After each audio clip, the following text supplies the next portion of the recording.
Yang saya tahu itu beliau kelahiran Lasem 1853.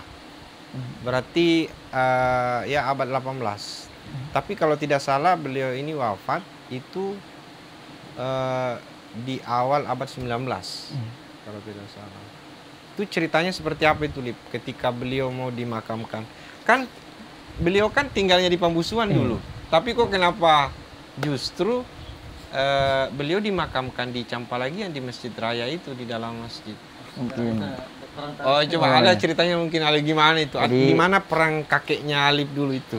Yang saya dengar itu Ustadz waktu beliau meninggal Puan Toa itu, orang-orang Pambusuang sama Karama itu minta bahwa beliau harus dimakamkan di Pambusuang atau di Karama. Tapi waktu itu karena Dena Peti ini salah satu pemangku adat yang berpengaruh di Campalagian, yaitu sebagai Arruang, beliau yang memutuskan.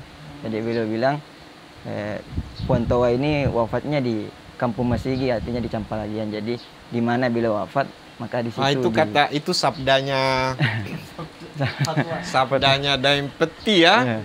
Di mana meninggal beliau, maka di situ juga harus dimakamkan.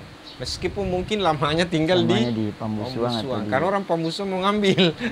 Tapi dipertahankan oleh Daim Peti. Itu bukti betul-betul beliau mencintai habaib itu, sampai mempertahankan bahwa makam seorang Daim Toa ini, Puan Toa ini harus dimakamkan di Campalagian. Itu tergambar. Jadi duduknya antum berdua hari ini sebetulnya pengulangan sejarah. Yang saya tahu juga nih Bib ya. Yang saya tahu nih, dan mungkin banyak orang yang ya mungkin hanya sedikit yang tahu. Kalau Imam Lapeo sendiri ya, Allahu yarham, Haji Muhammad Thohir itu, namanya itu kan sebetulnya adalah nama yang diberikan oleh kakek antum, buyut antum. Jadi bukan itu nama aslinya dulu.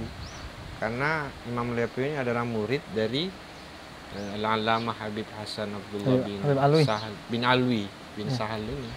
Itu gimana, coba cerita? Ya, di antara kan dalam sejarah kan memang gurunya memang lebih kan banyak juga ya. Di antara salah satu gurunya beliau ya Puan Toa itu. Bahkan pernah suatu waktu beliau disuruh kholwat. Jadi beberapa murid Puan Toa itu disuruh kholwat di suatu tempat. Ternyata yang berhasil itu hanya Imam Lapio itu.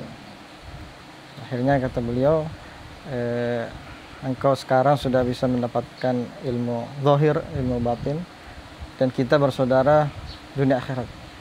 Nah itu antara Toa dengan Imam Lapio.